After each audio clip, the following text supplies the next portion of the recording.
Here's exactly how to set up Claude Code in the next 30 seconds so you stop getting those ugly results that take 300 prompts to achieve.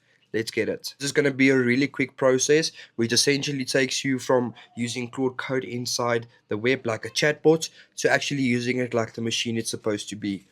First up, you can start by choosing an IDE of your choice, whether that's Visual Studio Code, Google Anti-Gravity, or Cursor. The choice is yours. I personally switch between VS Code and Anti-Gravity permanently. Once you've chosen your IDE, which looks like this, I use Google Anti-Gravity, come over to the left-hand side, onto your folders, and then import the folders that you've downloaded from the link in the description, the Google Drive link. Come over to your extension side, download Claude Code, the extension for VS Code or Cursor or wherever you're using it on, and essentially click on Claude to open a new chat window. It will essentially prompt you to log in the first time. Once you've successfully logged into Claude Code itself, and you can actually start chatting to it, tell it to set up your workspace in accordance to Claude.md, Gemini.md, and Agents.md.